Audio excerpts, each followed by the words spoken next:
Hi everyone, today is one day after celebrating my 63rd birthday on September 21st.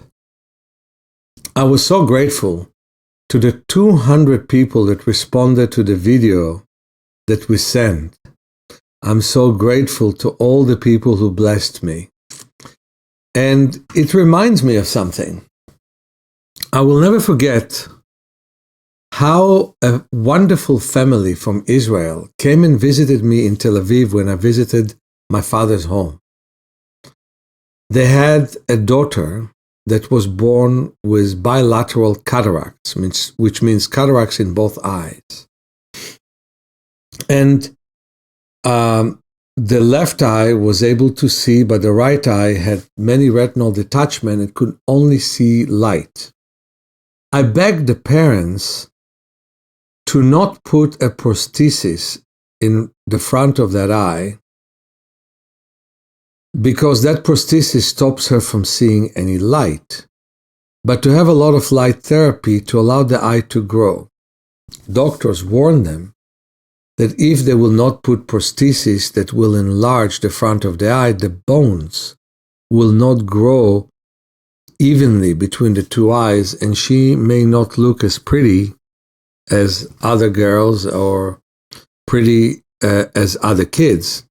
So the parents caved and put the prosthesis. So she only saw through one eye and didn't even have light stimulation from the other.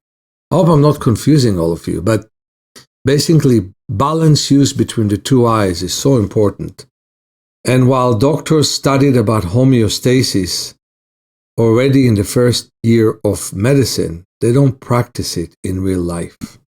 And this is one of the examples that I have.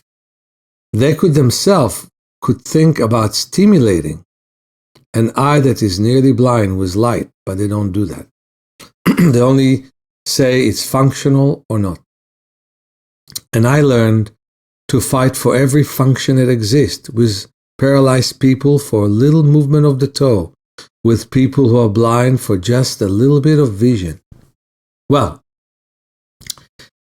what happened then is that 2.5 years later, I got a phone call from the mother from Israel while I'm in San Francisco.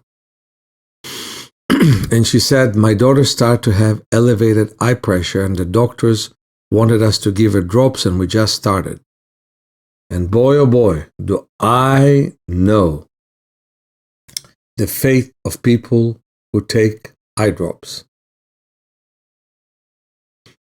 Some of it looks good for a while, and some of it is not that good with time. And so I said to the mother, please do not start those drops. I couldn't believe it, but in 1 week, the mother came with her daughter and with the younger baby. The daughter was 2.5 and the other daughter was 1.5 years, with her husband and with her mother-in-law. They rented an Airbnb in San Francisco and worked with me. We've done wonderful things. We put a thin paper that divides the seeing eye, the left eye, into two, and got them to throw a ball from side to side for her. We got the parents to be on the trampoline. One would hold the kid, and one would show her a toy or a ball, and the girl would want to pick it up. Her visual system worked beautifully. But within the 2 weeks that they decided to stay here, the mother wanted us to go to an ophthalmologist and measure the daughter's pressure. Normal pressure is 10 to 20, unless you have low tension glaucoma. High pressure is 20 to 30. Dangerous pressure is 30 or more, and it definitely varies from case to case. And I won't go into too many details here before I bore everybody who doesn't have glaucoma. But basically, that's the case. So 10 to 20 is okay. But hers was 26 in Israel. So we went to a high-esteemed doctor, and he measured her vision. Dr. August Rieder, who has education in ophthalmology and neurology, and who is a friend of mine who I endear, and he also wrote wonderful things about me that I'm quoting. And he found that she has pressure of 27. Now, after 2 weeks of double session per day, you would think the parents would be upset, that they would pack everything they have, go back to Israel and never talk to me again. Not at all. They stayed 3 more weeks to meet Dr. Hoyt, who is the most esteemed pediatric ophthalmologist in the world, who wasn't in the country in that time. And because of the fact that he respects me and my work, he was willing to see her as one of his first patients. In that 3 weeks, instead of seeing her for double session, I saw her for single sessions, while the other session was done by the parents without me to save cost. But I felt like there was a ton of bricks on my shoulders. Here they came all the way from Israel. More than 24-hour trip door to door. Now they were without housing. They had to find a hotel in San Bruno, 25 minutes drive each way.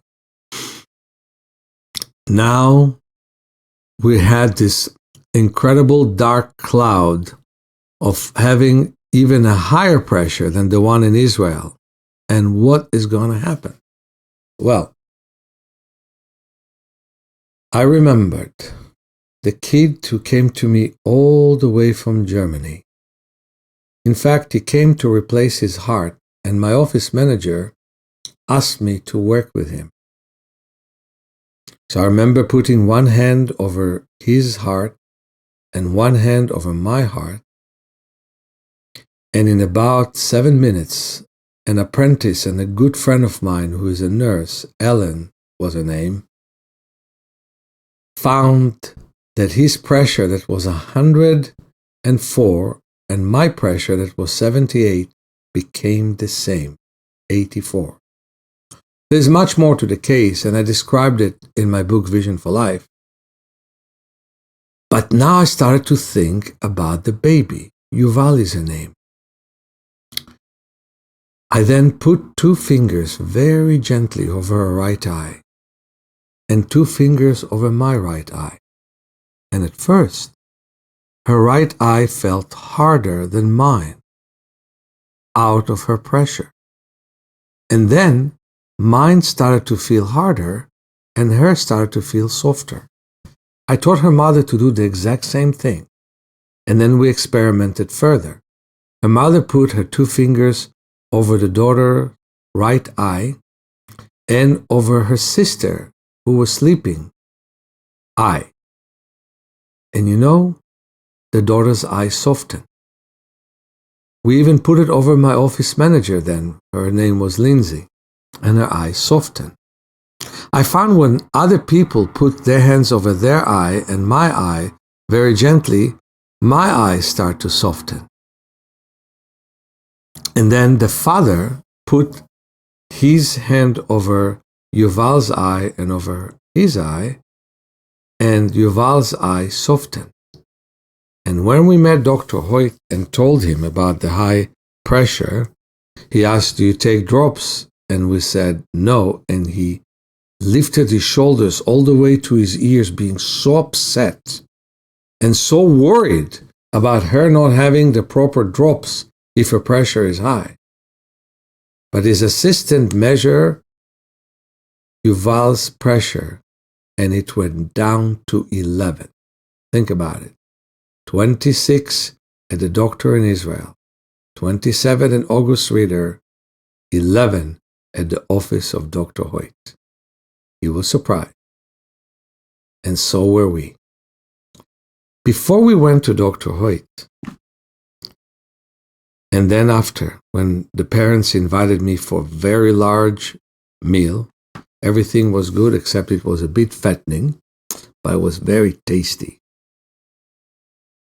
They told me that they called all their family and told them about the next meeting they're going to have. And guess what all their family did? They blessed me. And I remember that I talked to one skeptic about my work in my own family, and she said, it could have been God's work. And I say, wonderful. So, here is the interesting thing.